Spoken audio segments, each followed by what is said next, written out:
Ebony Forest, un fabuleux lieu de préservation, de conservation des espèces indigènes endémiques à l'île Maurice. Mais aussi, c'est une belle attraction touristique qui attire beaucoup de visiteurs, locaux et étrangers. Ebony Forest est en train de contribuer aux activités écologiques et vertes de l'île Maurice, promouvoir cette partie verte de Maurice.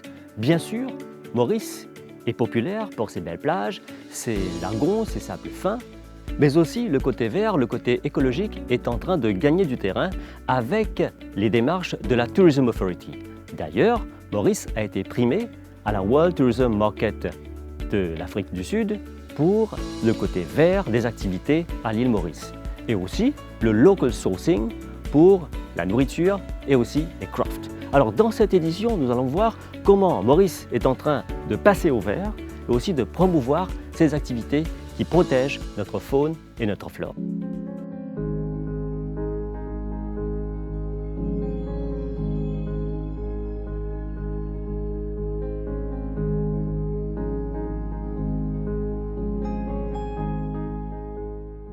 Alors, nous avons donc, quand nous faisons une activité pour faire Maurice une plus vert dans le secteur touristique, comment Ebony Forest peut faire partie de cela?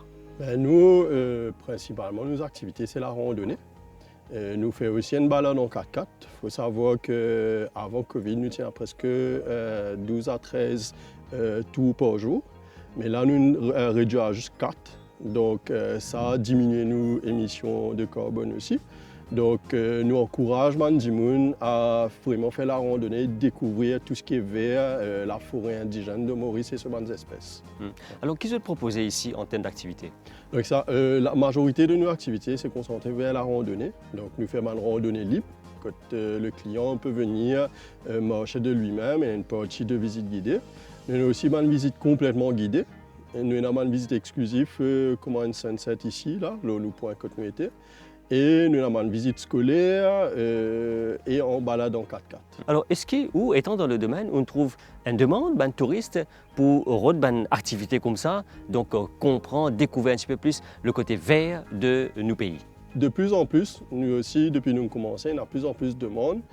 Avec nos stakeholders aussi, on a de plus en plus de monde avec les clients pour fournir une activité verte, la randonnée, même un petit moment à travers la Jeep, passer un moment en forêt. Donc ça, il y a de plus en plus de monde. Bien sûr, nous sommes bien contents parce que ça ramène un peu plus de clients pour nos projets de conservation. Et quelle est l'espèce rare que nous trouvons ici, à Ebony Forest? En termes d'oiseaux, nous faisons relâcher sur place. Là, récemment, nous terminons cette année avec nous faisons relâcher de la grosse carte verte. Nous avons aussi l'oiseau à lunettes vertes, donc Olive White Eye, fait relâcher cette année. Donc la population, là, nous trouvons un peu régulier ici. Donc ça, c'est une espèce rare qu'on trouve, la cresserelle de Maurice, donc l'oiseau national. Et nous avons 3 autres espèces encore que nous retrouvons sur le site. Ouais. Et bien sûr, nous avons une espèce de plantes, nous avons plus de 145 différentes espèces de plantes indigènes.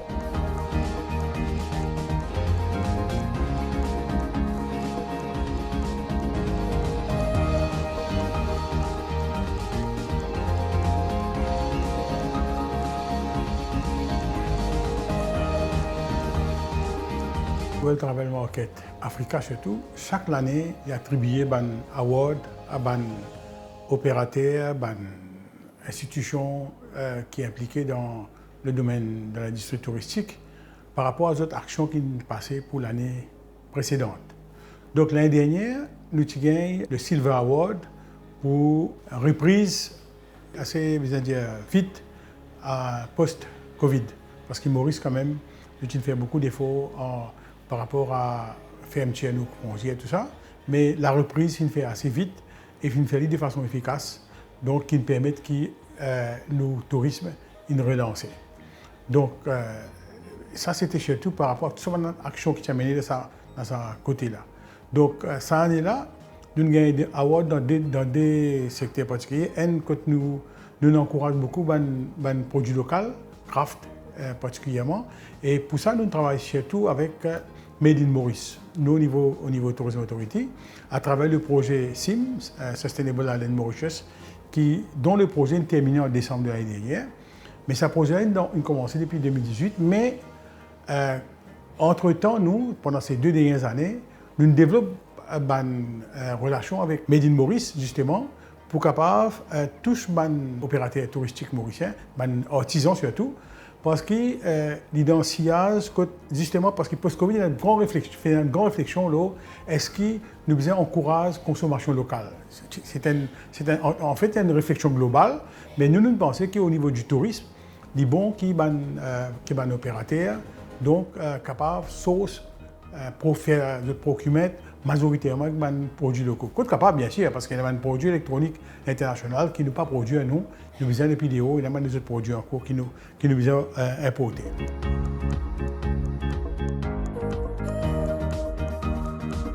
Made in Maurice a accompagné la Tourism Authority à travers plusieurs initiatives, formation, ateliers de travail et aussi un plan d'action pour encourager les opérateurs touristiques de s'approvisionner localement à Saint-André.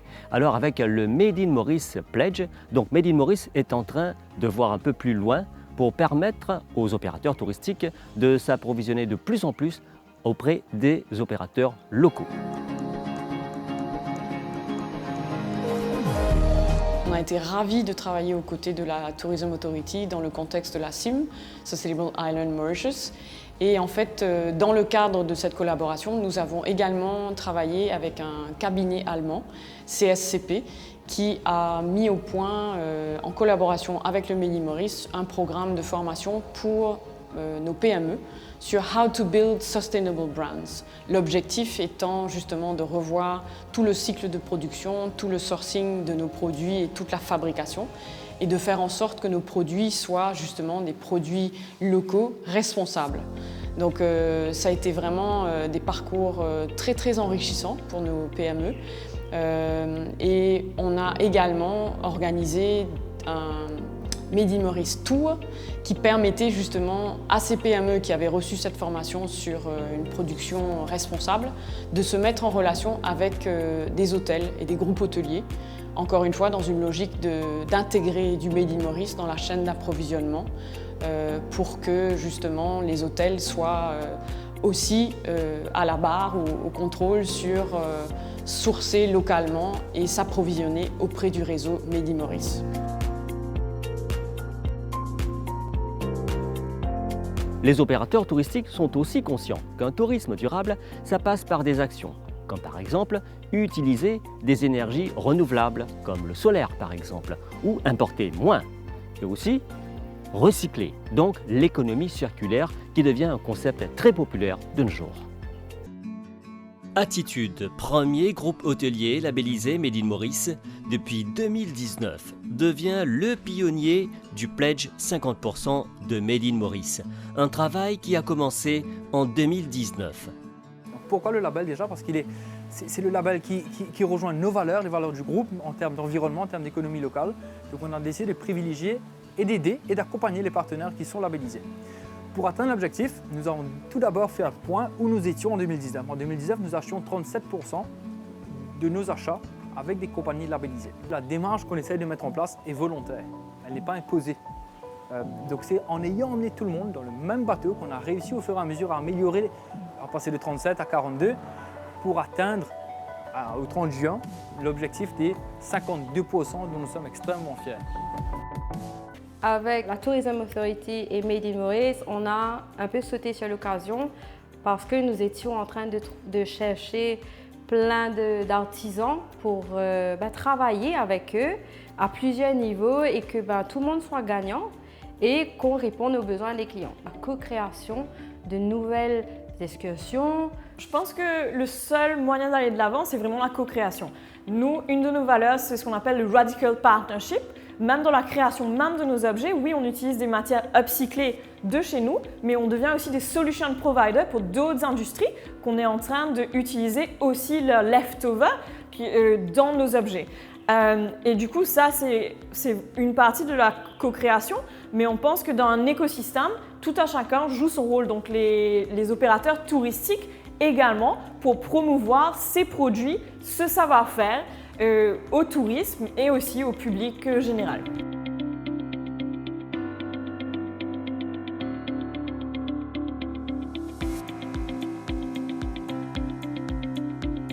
Mehdi Maurice s'intéresse au tourisme depuis le jour 1 de la création du label. C'était vraiment dans l'idée de créer des ponts et des passerelles entre différents secteurs et plus particulièrement entre les secteurs manufacturiers et le secteur hôtelier. Pourquoi? Parce qu'aujourd'hui, par exemple, après le Covid, on a beaucoup parlé de la résilience du secteur hôtelier et cette résilience du secteur hôtelier n'aurait pas eu lieu si elle ne s'était pas faite en collaboration et en étroit partenariat avec le secteur manufacturier et industriel mauricien. Donc ce sont des passerelles qu'on a voulu depuis le tout début du Mehdi Maurice pour que le touriste, quand il vienne à Maurice justement, son expérience ne soit pas uniquement la formule carte postale avec de jolis cocotiers, une plage blanche et une mer turquoise, mais qu'il y ait justement cette expérience du produit mauricien fait à travers la nourriture, les produits achetés, l'artisanat, les produits consommés par l'hôtel. Donc que cette vitrine du Mehdi Maurice et que cette vitrine de Maurice intègre aussi justement le cœur de l'île qui lui fabrique, produit de façon qualitative et responsable.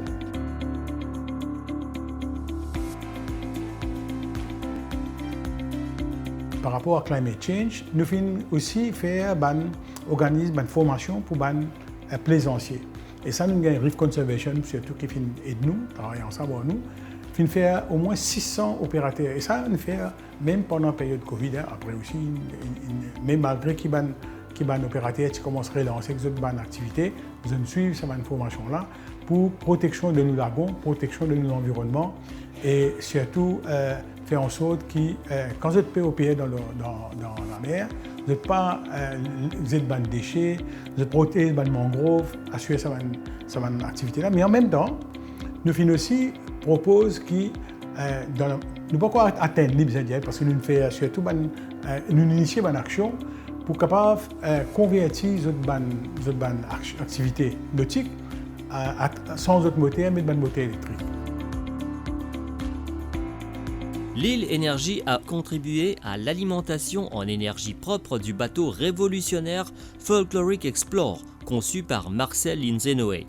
J'ai conçu ce bateau pour une ONG SPES pour prouver au monde qu'on pouvait se défaire de l'énergie fossile.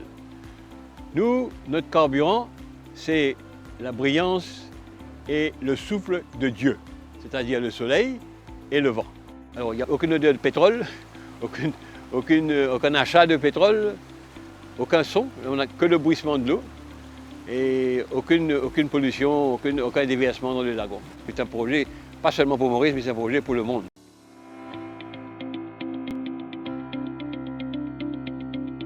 On peut mettre en place là une Sustainable Tourism Unit avec bien sûr le support du ministère et du ministère des Finances pour nous continuer l'action et nous pouvons aussi encourager par exemple un opérateur à aller vers de plus en plus de green activities, c'est-à-dire une activité verte. Mais entre-temps, nous développons aussi le MOFI.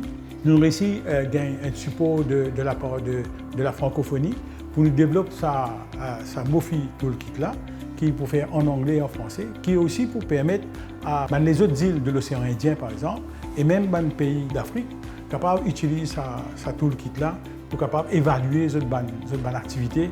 Un toolkit a été présenté pour les acteurs de l'industrie touristique, un guide qui tient compte des spécificités mauriciennes. The CCP, the Collaborating Center for Sustainable Consumption and Production, is the implementing partner for this project, led by the Tourism Authority. And the goal of the project was to green the entire supply chain and value chain of the tourism industry. And so my part with my team was to really look at the local suppliers, which means local producers, entrepreneurs, SMEs, and how they can also be better integrated in the tourism industry. And then, of course, Corona happened, and we really were even more dependent on a strong local partner to make this happen from Germany. And we had already had some contact with Mehdi Maurice, and then it really came together that they were working here to make this happen. We were working in Germany to make it happen. The demand for sustainable tourism has grown for the last 10 years, each year a little bit more. So sustainable tourism, where tourists look to have a sustainable tour, a sustainable vacation, and then also, of course, stay at a sustainable hotel, buy sustainable products has grown, and we've seen accelerating in the Corona times, in the COVID times, because I think people had also time to reflect on what's important to them and the impact we're having on the planet. Le Made in Maurice poursuit absolument cet engagement sur cette idée de la destination Maurice comme destination durable. Non seulement elle est engagée sur ce brand identity du pays, mais on contribue définitivement à mettre en place des projets qui vont dans ce sens de rendre Maurice comme destination durable.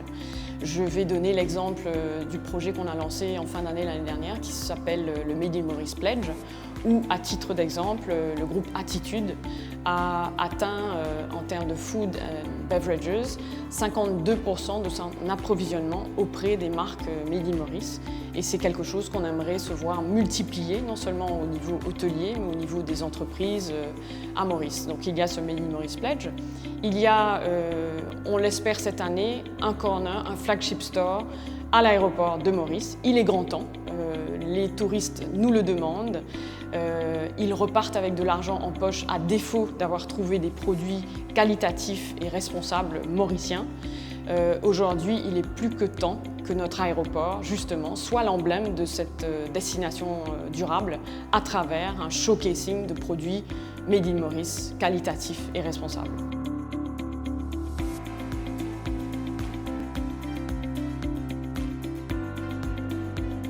Alors bien sûr, pour capable conserver ça, préserver ça, il y a une campagne d'éducation qui vient faire. Comment nous faire ça avec la population locale? Nous misons beaucoup sur les écoles. Nous sommes un peu éloignés, nous connaissons Chamarin, c'est un peu éloigné, mais nous misons beaucoup sur les écoles, sensibiliser. Nous avons un projet éducatif, nous avons un projet qui est basé sur le curriculum aussi, avec nous l'équipe conservation, c'est un professionnel. Donc, nous bien sensibilisons les enfants et là récemment nous commençons à aller dans les écoles aussi pour faire une présentation, sensibiliser les enfants sur la conservation de notre forêt.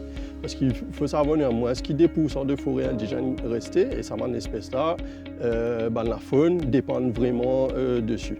Donc c'est pour ça que la sensibilisation de la population locale, à travers les enfants bien sûr aussi, donc ça c'est très important. Business Connect, c'est terminé pour cette édition. J'espère que vous avez apprécié cette édition que vous pouvez retrouver sur nos plateformes multimédia. Au plaisir de vous retrouver une prochaine fois. Au revoir.